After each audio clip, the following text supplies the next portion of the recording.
ನಮಸ್ಕಾರಗಳು ಎಲ್ಲ ನನ್ನ ಆತ್ಮೀಯ ಸ್ನೇಹಿತರೆ ಮತ್ತು ಯೋಗ ಬಂಧುಗಳೇ ಮತ್ತು ರೈತ ಮಿತ್ರರೇ.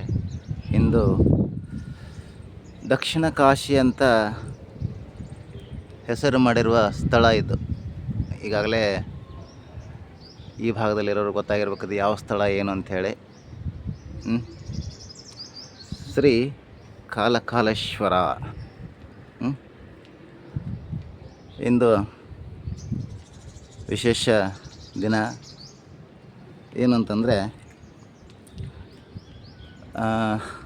ನಮ್ಮ ಮಗನ ಜವಳದ ಕಾರ್ಯಕ್ರಮವನ್ನು ಇಟ್ಕೊಂಡಿದ್ದೀವಿ. ಸೊ ಹೀಗಾಗಿ ಜವಳ ತೆಗೆಸಕ್ಕೆ ಮಾತಾಡ್ತಿದ್ದೀವಿ.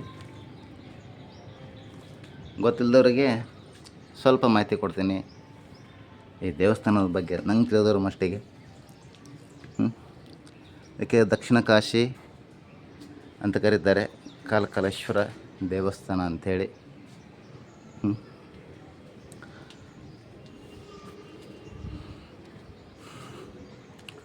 ಇಲ್ಲಿ ಬೃಹದಾಕಾರವಾದಂತಹ ಗಂಟೆ ಇದೆ. ಇದಕ್ಕೂ ಮುಂಚೆ ಒಂದು ಗಂಟೆ ಇತ್ತಂತೆ. ಅದು 1 ಕ್ವಿಂಟಲ್ ಧಾನ್ಯಗಳನ್ನು ಹಿಡಿತಿತ್ತಂತೆ. 1 ಕ್ವಿಂಟಲ್ ಧಾನ್ಯಗಳನ್ನು ಹಿಡಿಯುವಂಥ ಗಂಟೆ ಇಲ್ಲಿಂದ ಹಿಂದಿನ ಕಾಲದಲ್ಲಿ ಬಾರಿಸ್ಕೊತ ಹೋಗಿದ್ದು ಕಾಣೆಯಾಗಿಬಿಟ್ಟಿದೆ ಅಂತ ನಮ್ಮ ಹಿರಿಯರು ಹೇಳ್ತಾ ಬಂದಿದ್ದಾರೆ. ಸೊ ಈ ದೇವಸ್ಥಾನದ ವಿಶೇಷತೆಯಲ್ಲಿ ಅದು ಒಂದು. ಶ್ರೀ ಶಿವನ ಮೂರ್ತಿ ಕಾಣಿಸ್ತಿದೆ ಅಲ್ವಾ. ಹಾಗೆ ಬಹಳ ಮೆಟ್ಲುಗಳಿದ್ದಾವೆ ನೋಡಿ. ಇಲ್ಲಿಂದ ಹೇಗೆ ಕಾಣಿಸ್ತಿದೆ ನೋಡಿ ಸ್ಥಳ ಇದೆಲ್ಲ ಕೆಳಗೆಲ್ಲ ಸ್ಥಳ ಇದು ಪೂರ ಗುಡ್ಡದ ಮೇಲೆ ಐತಿದೆ ಸ್ಥಳ. ಶ್ರೀ ಕಾಲಕಾಲೇಶ್ವರ ದೇವಸ್ಥಾನ ಇದೆಲ್ಲ ಕೆಳಗಿರುವಂಥ ಊರು, ಮನೆಗಳು. ಸೊ ಕೆಳಗೆ ಕಾಣುವಂಥ ಇದೊಂದು ರಮಣೀಯವಾದಂಥ ಸ್ಥಳ ನೋಡಿರಿ. ಗುಡ್ಡ ಹೇಗೆ ಕಾಣಿಸ್ತಾಯಿದೆ ಅಲ್ಲೆಲ್ಲ. ಸೊ ಇಲ್ಲಿ ನೋಡ್ರಿ ಮೇಲೆ ಕಾಣಿಸ್ತಿದೆ ಅಲ್ಲ, ಇದು ಅಂತರಗಂಗೆ ಅಂತ ಹೇಳಿ ಕರೀತಾರೆ. ಇದು ಮಳೆಗಾಲದಲ್ಲಿ ಬಹಳ ನೀರು ಬೀಳ್ತಾನೆ ಇರುತ್ತೆ ಮೇಲೆ. ಇದ್ರ ನೀರು ಭಾರಿ ಏನಪ್ಪ ಅಂತಂದರೆ ಅಮೃತದ ಸಮಾನ, ಅಷ್ಟೊಂದು ರುಚಿಯಾಗಿರುತ್ತೆ. ಸತತವಾಗಿ ಈ ನೀರುಗಳನ್ನು ನಾವು ಸೇವನೆ ಮಾಡ್ತಾ ಬಂದರೆ ನಮ್ಮಲ್ಲಿರುವಂಥ ಕಾಯಿಲೆಗಳೆಲ್ಲ ಹೋಗ್ತವೆ. BP ಇರ್ಬೋದು, ಶುಗರ್ ಇರ್ಬೋದು, ಯಾವುದೇ ಕಾಯಿಲೆ ಇರ್ಬೋದು. ಯಾಕಂತಂದರೆ ನೀರಲ್ಲಿ ಅಂಥ ಒಂದು ಔಷಧ ಗುಣ ಇದೆ. ಔಷಧ ಗುಣ ಅಂತಂದರೆ ಯಾಕಂದರೆ ನೈಸರ್ಗಿಕವಾದಂಥ ನೀರು. ಆಮೇಲೆ ಈ ಗುಡ್ಡದಲ್ಲಿರ್ತಕ್ಕಂಥ ಔಷಧಿ ಸಸ್ಯಗಳಿಂದ ಅದು ನೀರು ಕೆಳಗೆ ಹರಿದು ಬರ್ತಾ ಇರ್ತಲ್ಲ, ಹೀಗಾಗಿ ವಿಶೇಷವಾದಂಥ ಔಷಧ ಗುಣ ಇರುತ್ತೆ ಆ ಒಂದು ನೀರಿಗೆ. ಸೊ ತೀರ್ಥ ರೂಪದಲ್ಲಿ ಆ ನೀರನ್ನು ಪ್ರತಿದಿನ ನೀವು ಇಲ್ಲಿಂದ ಮಳೆಗಾಲದಲ್ಲಿ ಬಂದು ಎಷ್ಟು ಬೇಕಷ್ಟು ತುಂಬಿಕೊಂಡು ಪ್ರತಿದಿನ ಸೇವನೆ ಮಾಡ್ತಾ ಹೋದರೆ ಆ ಸಮಯದಲ್ಲಿ ನಿಮ್ಮ ಆರೋಗ್ಯವನ್ನು ಚೆನ್ನಾಗಿ ಇಟ್ಕೋಬೋದು. ಮತ್ತು ಆ ಸಮಯದಲ್ಲಿ ನೀವು ಆರೋಗ್ಯವನ್ನು ಚೆನ್ನಾಗಿ ಇಟ್ಕೊಂಡ್ರೆ ವರ್ಷ ಪೂರ್ತಿ ನೀವು ಆರಾಮಾಗೇ ಇರ್ತೀರಿ. ಸೊ ಹೀಗಾಗಿ ನೀವು ಇಲ್ಲಿರುವಂಥ ನೀರನ್ನು ಸೇವನೆ ಮಾಡೋಕ್ಕೆ ಬಹಳ ಒಳ್ಳೆಯದು. ಆಮೇಲೆ ಈ ದೇವಸ್ಥಾನದ ವಿಶೇಷತೆ ಏನಂತಂದರೆ, ಜಾತ್ರಾ ಸಮಯದಲ್ಲಿ ಏನಂತಂದರೆ ಸುಣ್ಣವನ್ನು ಕಲಿಸಿಡ್ತಾರೆ. ಸುಣ್ಣವನ್ನು ಕಲಿಸಿ ಹಾಗೆ ಇಡ್ತಾರೆ. ಇಲ್ಲೆಲ್ಲ ತಾನೇ ಹಚ್ಕೊಳ್ಳುತ್ತೆ ಸುಣ್ಣವನ್ನು ನೋಡ್ರಿ. ಇಲ್ಲಿ ಯಾರೂ ಮೇಲೆ ಹತ್ತಕ್ಕಾಗಲ್ಲ. ಇಲ್ಲೇನು ಮುಚ್ಚಣಿಕೆ ಏನು ಇಟ್ಕೊಳ್ಳೋದೆ ನೋಡ್ರಿ. ಅಲ್ಲಿವರೆಗೆ ಸುಣ್ಣವನ್ನು ಹೇಗೆ ತನ್ನಷ್ಟಕ್ಕೆ ತಾನೇ ಹಚ್ಕೊಳ್ಳುತ್ತೆ ನೋಡ್ರಿ. ಅದು ಈ ದೇವಸ್ಥಾನದ ವಿಶೇಷತೆಗಳಲ್ಲಿ ಅದೊಂದು. ಅಲ್ಲಿವರೆಗಂತೂ ಕೈ ಯಾರಿಗೂ ಹೋಗೋದಿಲ್ಲ, ಹಚ್ಕೊಳ್ಳೋದು ಅಷ್ಟು ಸಾಧ್ಯವೂ ಇಲ್ಲ. ಇಷ್ಟು ಕೆಳಗಿಂದ ಅಷ್ಟು ಮೇಲಿವರೆಗೂ ಯಾರು ಹಚ್ಕೊತಾರೆ ಹೇಳ್ರಿ? ಮನುಷ್ಯರಿಗೆ ಹಚ್ಚೋಕ್ಕಾಗೋದಿಲ್ಲ. ಸೊ ಈ ದೇವಸ್ಥಾನದ ವಿಶೇಷತೆಯಲ್ಲಿ ಅದು ಒಂದು. ತನ್ನಷ್ಟು ತಾನೇ ಸುಣ್ಣವನ್ನು ಬಳೆದುಕೊಳ್ಳುತ್ತೆ. ನೋಡಿರಿ, ನಿಮಗೆ ಹೇಳಿದ್ನಲ್ಲ, ಅಂತರಗಂಗೆ ನೀರು ಇವಾಗಲೂ ಕೂಡ ಬೀಳ್ತಾ ಇದೆ. ಮಳೆಗಾಲ ಹೋಗಿ ಸರಿಸುಮಾರು ನೋಡ್ರಿ, ಹಿಂಗಾರು ಮಳೆ ಹೋಗಿ ಸರಿಸುಮಾರು ಒಂದು 3 ತಿಂಗಳಾಯಿತು. 3 ತಿಂಗಳಿಂದ ಮಳೆ ಇಲ್ಲಂದ್ರೂ ಕೂಡ ಮೇಲಿಂದ ಅಂತರಗಂಗೆಯ ನೀರು ಹರಿತಾನೇ ಇದೆ. ಮೇಲಿಂದ ಕೆಳಗೆ ಹಾಗೆ ನೋಡ್ರಿ, ಕಾಣಿಸ್ತಿದೆ ಅಲ್ವಾ? ಈ ನೀರನ್ನು ನಾವು ಸೇವನೆ ಮಾಡಿದರೆ ನಮಗೆ ಇರುವಂಥ ಕಾಯಿಲೆಗಳು ಹೋಗ್ತವೆ. ಮತ್ತು ಅದು ಅಲ್ಲದೆ ಏನು ಅಂತಂದರೆ ರೋಗ ನಿರೋಧಕ ಶಕ್ತಿ ಜಾಸ್ತಿ ಆಗುತ್ತೆ. ಇಲ್ಲಿದೆ ನೋಡ್ರಿ ನೀರು.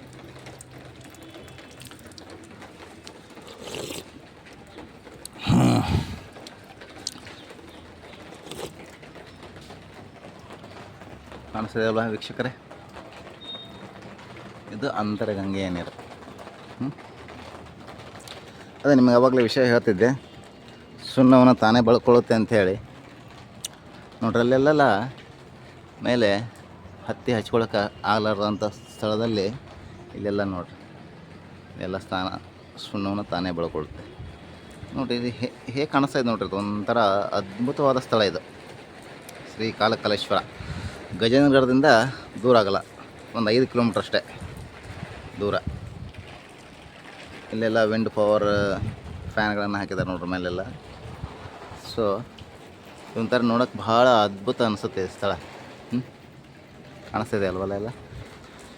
ಸೊ ಇದೊಂಥರ ವಿಶೇಷವಾದಂಥ ಸ್ಥಳ. ಬಂದರೆ ಈ ಕಡೆ ಬಂದರೆ ಈ ಸ್ಥಳವನ್ನು ನೋಡದೆ ಹಾಗೆ ಹಿಂದಿರುಗಬೇಡ್ರಿ. ಭಾಳ ವಿಶೇಷವಾದಂಥ ಸ್ಥಳ ಇದು. ಒಳಗಡೆ ಅಭಿಷೇಕ ಶುರುವಾಗಿದೆ. ಅಭಿಷೇಕ ಮಾಡ್ತಾಯಿದ್ದಾರೆ. ನಾವು ಹೋಗ್ಬೇಕು ಇವಾಗ. ಜಲ್ದಿ ಹೋಗ್ಬೇಕಾಯ್ತು, ಮನೆಯವರು ಇನ್ನೂ ಬರೋದು ಲೇಟಾಗಿದೆ. ಹೀಗಾಗಿ ನೋಡ್ರಿ, ಬಸವಣ್ಣ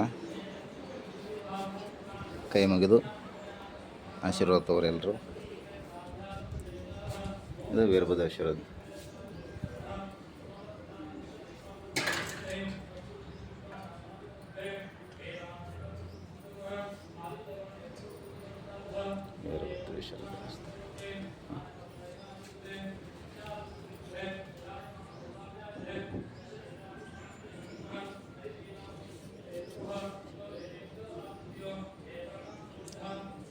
ಒಳಗಡೆ ಅಭಿಷೇಕ ಶುರುವಾಗಿದೆ. ಹೀಗಾಗಿ ನಮಗೆ ಒಳಗಡೆ ವಿಡಿಯೋ ಮಾಡೋಕ್ಕೆ ಮತ್ತು ಫೋಟೋ ತೆಗಿಯೋಕ್ಕೆ ಪರ್ಮಿಷನ್ ಕೊಡಲ್ಲ ಅವರು. ಸೊ ಹೀಗಾಗಿ ನಾವು ಹೊರಗಿಂದ ಮಾತ್ರ ಇದನ್ನು ನಿಮಗೆ ತೋರ್ಸೋಕ್ಕೆ ಸಾಧ್ಯ ಆಗ್ತಾಯಿದೆ.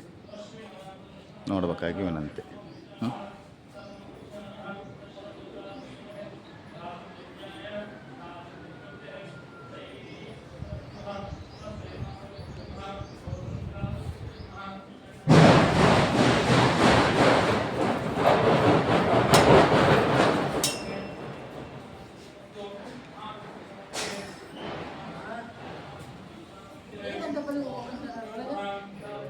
ಒಳಗೆಲ್ಲ ಅಭಿಷೇಕ ಶುರುವಾಗಿದೆ. ಹೀಗಾಗಿ ನಾವು ಒಳಗಡೆ ಮೊಬೈಲ್ ವಿಡಿಯೋ ಮತ್ತು ಫೋಟೋ ತೆಗೆಯೋಂಗಿಲ್ಲ.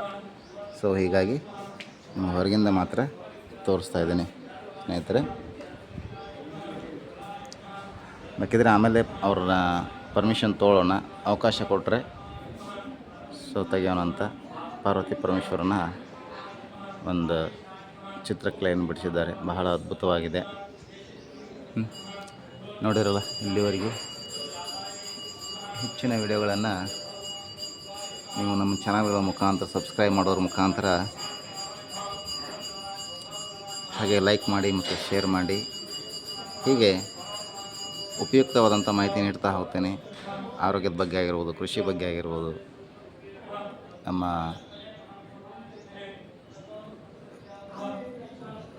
ಭಾರತೀಯ ಸಂಸ್ಕೃತಿಯ ಬಗ್ಗೆ ಆಗಿರ್ಬೋದು, ಇದೆಲ್ಲದರ ಬಗ್ಗೆ ಮಾಹಿತಿ ನೀಡ್ತಾ ಹೋಗ್ತಾ ಇರ್ತೇನೆ. ಓಕೆ, ಎಲ್ಲರಿಗೂ ಧನ್ಯವಾದಗಳು. ಶುಭ ದಿನ ಸ್ನೇಹಿತರೆ. ನಮಸ್ಕಾರಗಳು.